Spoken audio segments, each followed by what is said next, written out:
On va s'intéresser maintenant au sens de variation d'une suite et on va distinguer les 4 cas que l'on peut rencontrer dans la pratique. Les 2 premiers cas sont assez simples.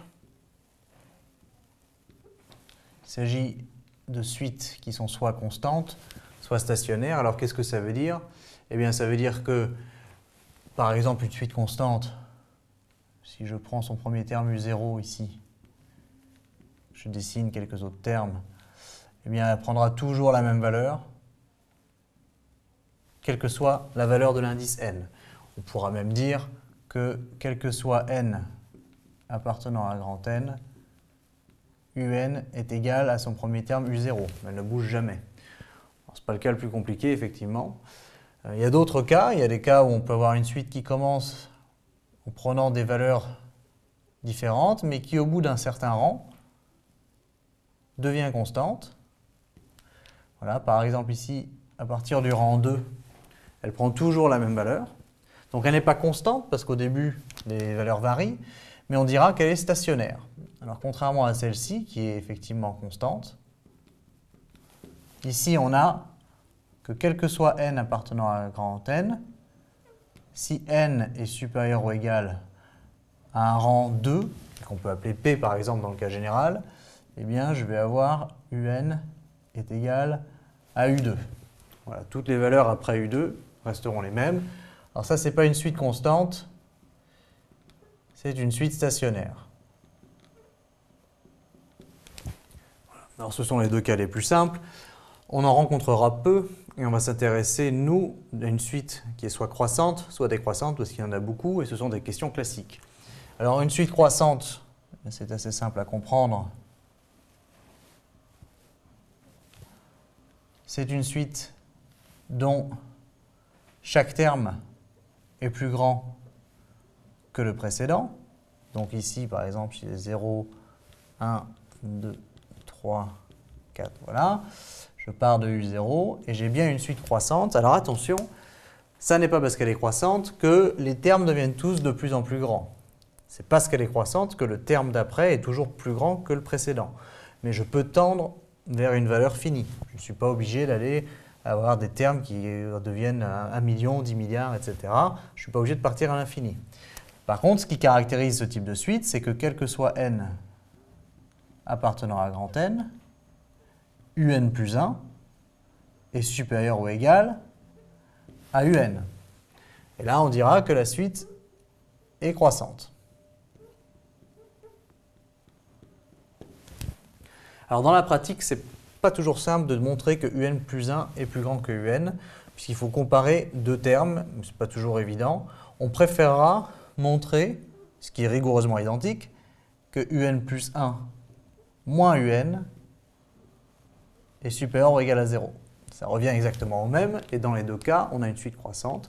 Alors si on vous demande de montrer qu'une suite est croissante, eh bien vous dites que pour tout n appartenant à n, un plus 1 moins un égale, en général les expressions simplifient, et vous déterminez le signe de la quantité. Si le signe est positif, vous pouvez dire que la suite est bien croissante. Même chose avec une suite décroissante, on va changer de couleur pour mieux se rendre compte. Je pars ici de U0, et puis toutes mes valeurs sont plus petites que la valeur précédente. Donc à chaque fois, la valeur du rang d'après est plus petite que celle du rang d'avant. Ça ne veut pas dire que je vais vers moins l'infini, je peux très bien tendre vers une valeur finie, à condition que le terme d'après soit même un tout petit peu plus petit que le terme précédent. Et je dirais à ce moment-là que quel que soit n appartenant à grand N, j'ai un plus 1 inférieur ou égal à un, et que ma suite est décroissante. Alors, décroissante, c'est la même chose ici que dans le cas croissant. Ce n'est pas toujours facile de montrer cette inégalité. On va préférer dire que pour tout n appartenant à n, un plus 1 moins un est négatif. Ça revient exactement au même, simplement ce calcul-là en général est un petit peu plus simple. Voilà pour les 4 catégories. Si vous voulez des exemples, pourquoi pas. On peut prendre par exemple pour une suite constante un égale 2. Il n'est pas plus constant que ça, hein. Toutes les valeurs de la suite sont 2. Pour une suite stationnaire, on peut prendre une suite qui a priori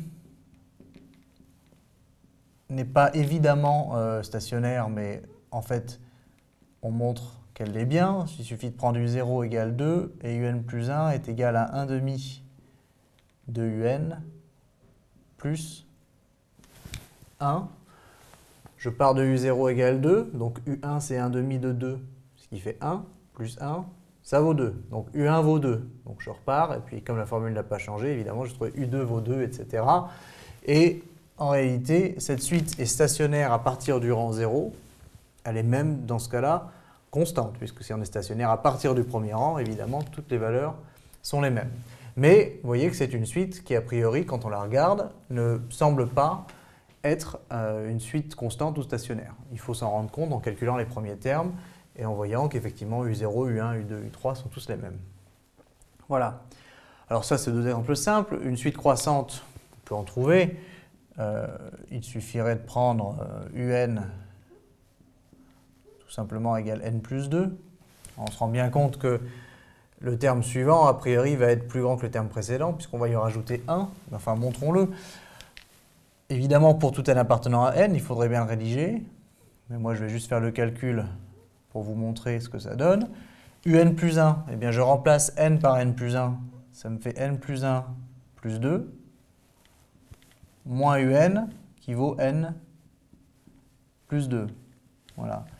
Alors évidemment, n plus 2 se simplifie avec n plus 2, et il reste 1.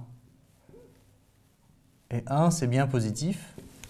C'est même strictement positif, ce qui veut dire que la suite est croissante, on dirait même strictement croissante, puisqu'on peut mettre une inégalité stricte. Et dernier exemple, eh bien une suite décroissante. Une suite décroissante, on peut en trouver aussi facilement. Reprenons un égale 1 sur n, pour n supérieur ou égal à 1. On sent bien que le terme suivant, en général, va être plus petit que le précédent, puisque n va devenir plus en plus grand au dénominateur. Donc on va diviser par quelque chose de plus en plus grand. Mais on peut s'en rendre compte, hein, pour tout n strictement positif, on va calculer un plus 1 moins un, c'est-à-dire 1 sur n plus 1, puisque je remplace n par n plus 1 pour trouver n plus 1, moins 1 sur n. Alors soit vous pouvez le voir tout de suite, vous dites que n plus 1 est plus grand que n, donc ce terme-là est plus petit que celui-là, c'est forcément négatif.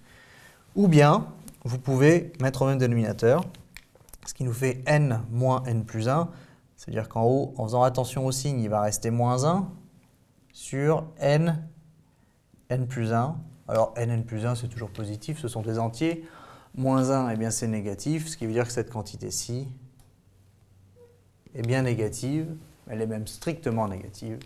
Donc c'est une suite qui est décroissante, voire on pourrait même dire strictement décroissante.